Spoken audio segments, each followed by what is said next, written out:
আসসালামু আলাইকুম ভিউয়ার্স, কেমন আছেন সবাই? বর্তমানে বাংলাদেশের জ্বালানি তেলের যে অবস্থা, পাম্পে দীর্ঘ লাইন আর আকাশচুম্বী দাম, তাতে সাধারণ বাইকারদের নাভিশ্বাস উঠে গেছে। তাই অনেকেই এখন ভাবছেন তেলের বাইক ছেড়ে ইলেকট্রিক বাইকে শিফট করবেন। কিন্তু বাজারে তো অনেক অপশন, কোনটা আপনার জন্য সেরা হবে? আজকের ভিডিওতে আমি আপনাদের দেখাবো বাংলাদেশের বাজারে সেরা 5টি ইলেকট্রিক বাইক, যা আপনার যাতায়াত খরচ প্রায় শূন্যে নামিয়ে আনবে। চলুন শুরু করা যাক।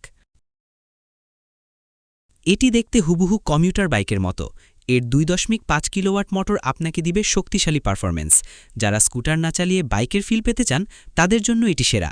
একবার চার্জে চলে 80 থেকে 90 কিমি। দাম 1,15,000 টাকা প্রায়। এটি আমাদের দেশীয় ব্র্যান্ডের তৈরি। বাজেট যাদের 50,000 টাকার আশেপাশে, তাদের জন্য সেরা। এর রানিং কস্ট অবিশ্বাস্য কম, প্রতি কিলোমিটারে মাত্র 10 থেকে 15 পয়সা। ছোটখাটো যাতায়াতের জন্য দারুণ। দাম 49,850 টাকা থেকে শুরু। যারা স্টাইল এবং টেকনোলজিতে আপোস করতে চান না, তাদের জন্যই প্রিমিয়াম স্কুটার। এর লুক একদম ফিউচারিস্টিক এবং পিকআপ অনেক বেশি। লিথিয়াম ব্যাটারির কারণে চার্জিং ব্যাকআপ খুব ভালো। দাম 3,48,500 টাকা প্রায়। বাংলাদেশের বাজারে দীর্ঘদিনের বিশ্বস্ত নাম। এদের সার্ভিস নেটওয়ার্ক খুব ভালো। এর বিল্ড কোয়ালিটি বেশ মজবুত এবং ঢাকা শহরের জ্যামে চালানোর জন্য খুব সহজ। দাম মডেল ভেদে 1 লক্ষ টাকার আশেপাশে। বিশ্বের 1 নম্বর ইলেকট্রিক স্কুটার ব্র্যান্ড। এতে রয়েছে গ্রাফিন ব্যাটারি প্রযুক্তি। এই ব্যাটারি সাধারণের তুলনায় 2 থেকে 3 গুণ বেশি দিন টেকে।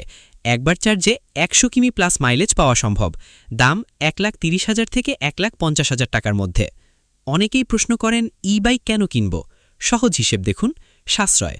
যেখানে তেলের বাইকে প্রতি কিমি খরচ 3 থেকে 4 টাকা, সেখানে ই-বাইকে খরচ মাত্র 20 থেকে 30 পয়সা। রক্ষণাবেক্ষণ। কোনো ইঞ্জিন নেই, তাই মোবিল বা ফিল্টার পরিবর্তনের ঝামেলা নেই। পরিবেশ। কোনো ধোঁয়া নেই, শব্দ নেই, শান্তিতে রাইড করতে পারবেন। তো বন্ধুরা, বর্তমান সময়ে স্মার্ট সিদ্ধান্ত হবে ইলেকট্রিক বাইকে শিফট হওয়া। আপনার বাজেট কম থাকলে ওয়ালটন দেখতে পারেন, আর ভালো পারফরম্যান্স চাইলে জিহো বা ইয়াদিয়া। আজকের তালিকায় আপনার পছন্দের বাইক কোনটি? কমেন্ট করে আমাদের জানান। আর ভিডিওটি ভালো লাগলে লাইক দিন এবং এমন আরও ইনফরমেটিভ ভিডিও পেতে চ্যানেলটি সাবস্ক্রাইব করুন। দেখা হবে পরের ভিডিওতে। আল্লাহ হাফেজ।